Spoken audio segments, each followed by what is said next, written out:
Este libro del Tedio está dividido en 4 partes y cada una tiene 3 cuentos. En la primera parte, la vida familiar centrada en la madre protagoniza todos los relatos. En la segunda, la vida familiar centrada en el padre. En la tercera, la vida amorosa, los objetos de deseo, incluyendo la pareja romántica. Y en la cuarta y última parte, la vida laboral en Medellín, con las consabidas presiones capitalistas, neoliberales sobre todos los personajes. En uno de los cuentos de la tercera parte, Las formas de la espera, leemos esta descripción que hace el narrador de su objeto de deseo. Cito: así es todo con ella, desfasado, corrido un poco hacia alguna dimensión extraña, cierro comillas. Podríamos decir que esas palabras funcionan para describir todos los cuentos del libro. En su escritura y por su escritura, José Ardila desfasa o corre la cotidianidad, los actos y relaciones que nos son más familiares hacia una dimensión extraña. Mientras leía este libro, pensé todo el tiempo en el elogio del aburrimiento, ensayo en el que Joseph Brodsky habla del tedio como un Sahara psicológico provocado por la repetición. Brodsky dice que la esencia misma de la vida es la repetición, que el lenguaje de la vida es el tedio y que el aburrimiento representa el tiempo en toda su pureza, repetitivo, superfluo, monótono. Pero el aburrimiento para Brodsky nos recuerda nuestra finitud e intrascendencia, cosa que nos hace humildes y compasivos. El libro de Ardila, el libro del tedio, nos recuerda todo esto también y lo hace con ternura por momentos y siempre con humor. Hola, soy Giuseppe Caputo. Esto es Primeras Impresiones, un programa organizado por la BLA, la Biblioteca Luis Ángel Arango, IDARTES y la Cámara Colombiana del Libro. Estamos en la sala de colecciones básicas de la Biblioteca Luis Ángel Arango y en esta ocasión vamos a hablar de Libro del Tedio de José Ardila. Hola José, bienvenido, ¿cómo estás? Hola, Giuseppe, muchas gracias por la invitación. Me gustaría iniciar la conversación con una pregunta que ha sido recurrente en todas las charlas. Quisiera saber tus oficios anteriores o paralelos, cómo han permeado la escritura. Sé que te has dedicado al periodismo, pero también a la edición literaria. Entonces, empecemos por ahí. Yo terminé periodismo porque básicamente no podía hacer otra cosa. Yo ya había abandonado otra carrera, había abandonado una ingeniería industrial, hice hasta quinto semestre. Y en quinto semestre pensé que me iba a morir si terminaba y me dedicaba a eso. Y me pasé a periodismo con la idea de que era una carrera que me podía permitir escribir, o sea, vivir de la escritura. Pero descubrí también, cuando empecé a estudiar, que no era muy bueno para eso. Era más bien terrible. porque, porque, porque el periodismo es muchas cosas. Un buen periodista puede ser un buen escritor, pero no necesariamente. Hay grandes periodistas que no son capaces de escribir una buena frase. Entonces, he ejercido el periodismo contra mi voluntad. Em, y afortunadamente la vida me fue como llevando a otros lugares, como la división literaria, también como por una serie de accidentes. Em, Sin embargo, hay una faceta del periodismo que a mí me interesa mucho y es la del periodismo narrativo. Los grandes cronistas, pues. Leila es un nombre contemporáneo, pero también Truman Capote, Guy Talés también. Em, y del periodismo narrativo hay un subgénero que me interesa mucho, que es el perfil. Ajá. Y yo creo que el perfil periodístico está en el mundo del tedio. O sea, hay varios cuentos que son un ejercicio deliberado de perfilar un personaje. También quisiera preguntarte por eh, la constelación literaria o las constelaciones literarias que sientes más cerca a tu trabajo, y sobre todo de qué manera autoras que han sido faros para ti, como qué aprendizaje has sacado de esa escritura y cómo la has llevado pues, a tu propio universo literario. Mientras leía el libro del Tedio, pensé especialmente en 3 autores, a ver si estos te resuenan. El primero fue Casa Tomada, de Cortázar. También pensé en El coronel no tiene quien le escriba, de García Márquez. Y finalmente pensé en Las novelas de la espera, de Antonio Di Benedetto. Entonces, te tiro esos nombres, pero tú me dirás si los tenías como muy presentes o no, en fin. A Cortázar sí, a García Márquez por supuesto, no a Benedetto, pues porque no lo he leído, no lo he Ya. leído. Ujú. Y la casa, es que me pasa algo con Cortázar y es que fue muy importante en una etapa de mi vida. Los cuentos de Cortázar fueron muy importantes como bueno, para mucha gente, pues. Y la idea esta de una casa que te va expulsando poco a poco por varios motivos. Yo tengo hoy varios mecanismos de varios agentes que te expulsan de la casa. Me parece que tiene que ver también un poco con la vida misma. Uno está siendo expulsado de la casa familiar. A veces uno se demora un poco más, se demora hasta los 30, 32, pero hay gente que está desesperada porque siente que la casa misma lo expulsa. Y la casa, que es el primer cuento del libro, me parece que es un ejercicio inconsciente, porque lo noté cuando yo lo había escrito, pero absolutamente real. O sea, ahí resuena completamente Casa Tomada. Entonces sí, o sea, ahí Cortázar está, por supuesto, está también, me parece muy presente en Vida Pico, que es un cuento que sucede en el metro, y es un viaje que se va alargando, no solo pues porque Cortázar estaba obsesionado con los metros de París, sino porque por Carretera al Sur, que es un viaje que se alarga, pues de alguna forma se va alargando y alargando y alargando y parece que nunca va a acabar. Y los personajes están atrapados de nuevo, aunque no hay muros alrededor, están atrapados en una situación. Me parece que ahí hay algo más consciente, pero también está, por ejemplo, los cuentos que tienen un formato más de texto dramático. Me parece que ahí está lo que yo he hecho en teatro, sí, pero también está mis lecturas de Capote y música para camaleones. Y fue hiperconsciente también, yo como yo Que ahí quiero. también está el perfil. Sí, y Capote, estas infancias pues en estas tierras del sur, me parece que resuenan mucho con su infancia, con mi infancia también en Chigorodó. Pues esos paisajes, por algún motivo, me parecen como familiares, como cercanos. No solo Capote, pues también está Carlos McCullers. Sí, entonces, como esos autores del sur de Estados Unidos. Flannery O'Connor también. Sí, Flannery O'Connor. Es un realismo que se acerca por momentos mucho a lo fantástico, pues este gótico sureño, pues, pero no exactamente, es como la singularidad de los personajes y las atmósferas, me parece que resuena mucho con la infancia que pude haber tenido en Chigorodó o que recuerdo haber tenido en Chigorodó o que quiero recordar haber tenido en Chigorodó. Hablabas del tiempo que se alarga, del tiempo que se extiende, y esa es una experiencia que también es común en los cuentos que conforman el libro del tedio. Y entonces sí quisiera preguntarte por un lado, por las decisiones que fuiste tomando, quizás conscientemente, sobre cómo plasmar esto que dice Joseph Brodsky sobre el aburrimiento, como la experiencia del aburrimiento, que es un tiempo repetido, superfluo, monótono. Sin embargo, en el libro hay muchísimo humor. Entonces, eso que puede parecer superfluo, repetitivo, monótono, es agrietado por el humor que también está presente en todo el libro y que empieza a producir como una situación permanente de extrañeza. Ahorita que dijiste la palabra fantástico, yo lo pensaba más en términos como de un extrañamiento constante. Yo no había leído el ensayo de Brodsky y me puse a leerlo.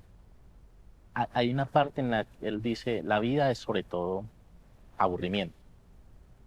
Y uno debería poder entender eso y aceptarlo. Pero también dice que una forma de alejarse de ese lugar común, de ese cliché permanente que es el aburrimiento en la vida, es a través del arte, o la pasión también que produce el arte.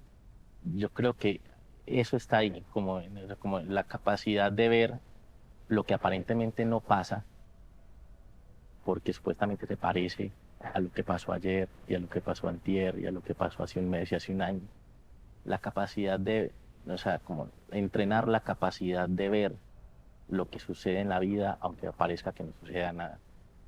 A mí esos patrones que se repiten me obsesionan, o sea, me parece que hay mucho potencial incluso de lo fantástico y del humor en eso que sucede, porque es lo que finalmente le sucede a casi todo el mundo.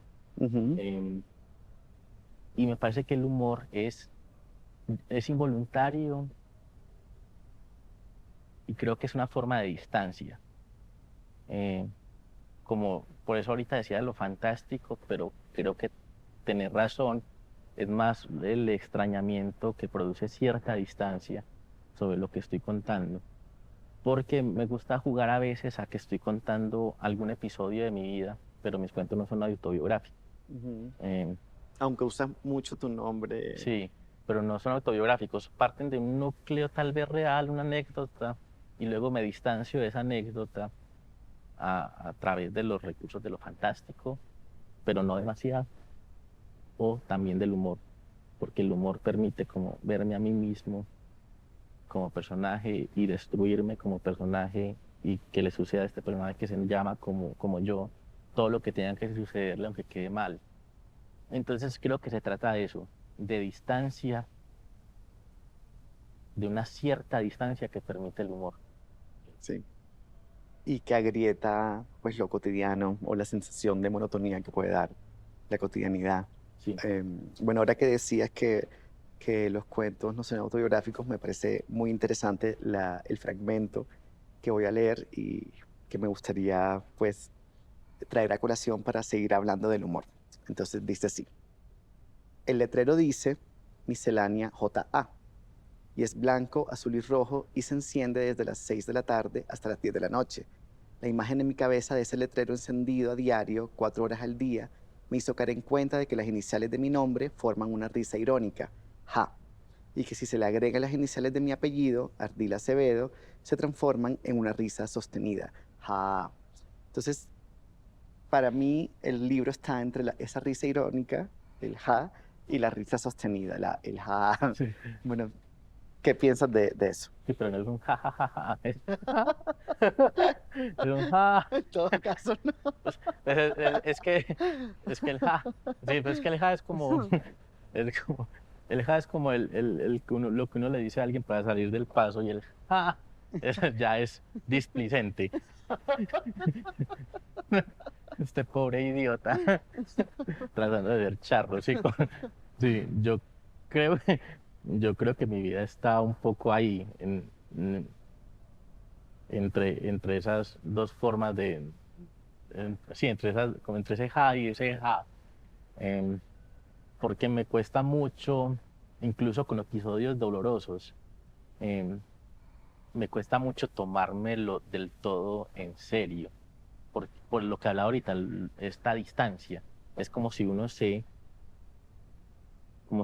saliera del cuerpo y no importa lo que suceda con ese personaje que queda ahí, con ese cascarón, como con ese sujeto al que le suceden cosas. No es terapéutico, es más bien todo lo contrario, Ya. es más bien todo lo contrario. Pero también es una forma en la que uno como que es capaz de sobrevivir, no comprometiéndose del todo con el dolor. Bueno, ahora quisiera preguntarte por la estructura del libro. ¿Fuiste consciente de esa estructura? ¿Empezaste a escribir los cuentos y luego los fuiste ordenando? ¿Cómo fuiste ordenando el libro? Fue algo que encontré después. Yo fui escribiendo los cuentos. Yo digo que a mí me cuesta mucho trabajar un libro de cuentos con la idea de un libro preconcebido. Me parece que es algo triste lo que ha sucedido con el cuento, porque el cuento antes circulaba en revistas, entonces uno escribía un cuento con el objetivo de escribir un cuento y punto. No escribía un cuento con el objetivo de que fuera de algo más, como un libro. Ujú. Ahorita el cuento se consume sobre todo en libro. Entonces a uno le toca pensar, claro que sí le toca pensar cómo funciona eso, punto. Yo no he sido capaz de trabajar así. Entonces lo que se fue escribir a lo largo de 5 o 6 años, cuentos, y luego cuando me pregunté si podía hacer un libro, empecé a pensar cómo se comunicaban y a partir de cómo se comunicaban empecé a seleccionar, como ya a descartar y a pensar en un orden. Y me gusta la estructura porque igual yo pienso que un libro de cuentos se puede leer como uno se le dé la gana.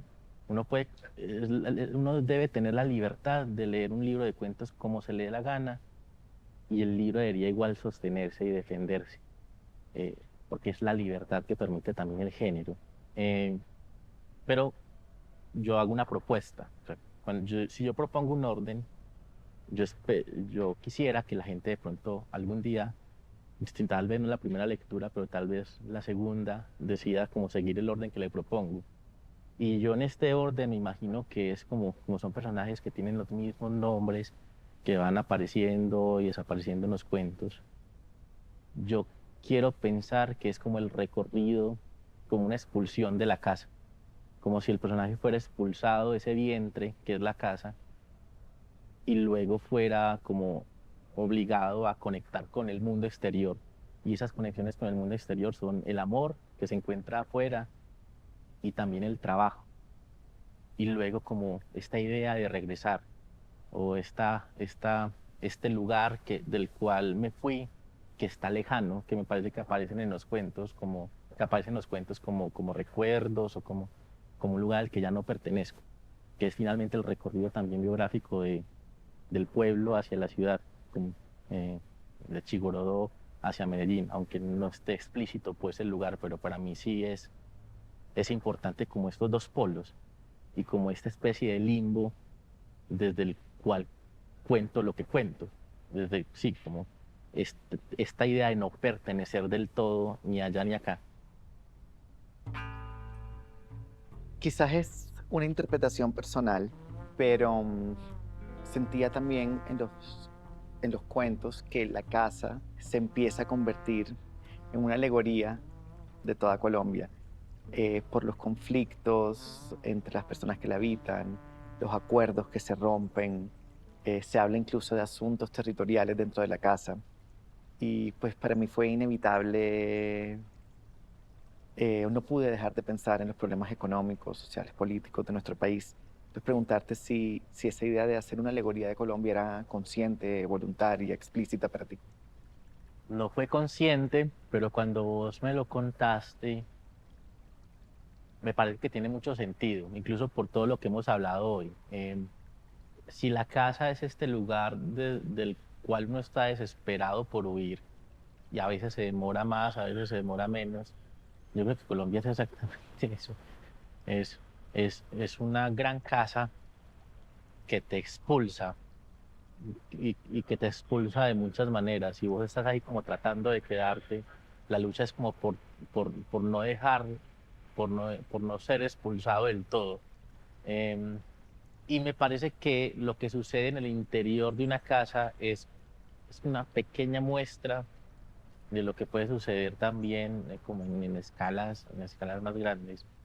Finalmente la familia es un montón de extraños, salvo el núcleo familiar, y de pronto, pues porque quién sabe, salvo el papá, los hermanos, uno termina creciendo con un montón de extraños y un montón de afectos también obligados por la sangre y por la costumbre. Y es gente a la que uno le toca aprender a querer o no. Ya para ir cerrando, me gustaría hacerte dos preguntas finales. No puedo dejar de preguntarte por la espera. Eh, la espera aparece de muchas maneras en todo el libro, no solo en el cuento que se llama Las formas de la espera. La espera aparece como burocracia, es decir, como suplicio, como castigo y como un castigo que se siente de, que viene de un poder totalitario casi, ¿sí? Como que te condeno a esperar algo que no va a llegar. Ujú. Pero también la espera es una decisión personal de los protagonistas de los diferentes cuentos. Y en esa decisión personal, entonces, nos encontramos con el tiempo repetido, con ese tiempo en suspenso, pero también con un tiempo a la expectativa. Entonces, esa expectativa de que eso que se espera por fin va a llegar, también genera como una adrenalina y un deseo finalmente de movimiento. Entonces, también la espera se presenta eh, como suspensión, pero también como un movimiento posible futuro. Como expectativa, pero finalmente lo que sucede pues, es como que el ciclo se reinicia. Exacto. Eh, hay una expectativa de cambio, pero eso no sucede porque Exacto. el personaje está atrapado En en un ciclo. ciclos Ujú. En un escogidos, círculo. sí, que parecen impuestos en algunos casos, pero me parece que tenés razón en que en la mayoría de los cuentos es algo que se escoge y, y se escoge por muchos motivos. Se escoge por amor, pero también por odio. Uno, uno puede estar a la expectativa de venganza, por ejemplo, y atrapado en un ciclo del que ni siquiera es consciente, por tranquilidad, por una cierta tranquilidad económica, em, por imposiciones sociales también. Uno debería estar, no sé, casado, por ejemplo, porque así estuvo casado, tu papá también estuvo casado y tu abuelo también estuvo casado. em, y a veces porque simplemente es la forma en la que uno habita el mundo. O sea, es estar siempre a la expectativa de que algo nuevo suceda. Es un mecanismo de supervivencia. Me parece más bello así, aunque parezca aterrador, pues, y me parece que la vida es finalmente eso, como un moverse de un lugar a otro, pero ese otro lugar no es en realidad un lugar distinto. Ujú. Bueno, y una última pregunta, y es sobre Medellín. En el libro, bueno, aparece todo el tiempo, pero eh, me gustaría resaltar dos descripciones. Medellín como algo profundamente desconocido eh, para los personajes, pero también como una boca gigantesca, eternamente abierta. Cómo ha teñido la ciudad, tu escritura? Yo creo que me ha enrarecido la vida y luego me ha enrarecido también la escritura. Medellín es un lugar que me ha dado muchas cosas, pero también es un lugar que temo todo el tiempo. Yo no sé, ya no sé por qué, porque aquí vive, en Medellín vive gente que amo, tengo el trabajo, también encontré la posibilidad de publicar, por ejemplo. He sido feliz, pero también es un lugar que le conservo como un temor ahí, como palpitante, y creo que tiene que ver también de dónde vengo y quién soy, porque yo no soy alguien especialmente extrovertido, yo no soy un tipo urbano, voy a andar la calle. Lo de extrovertido me lo quedo pensando. Entonces, y está lleno como de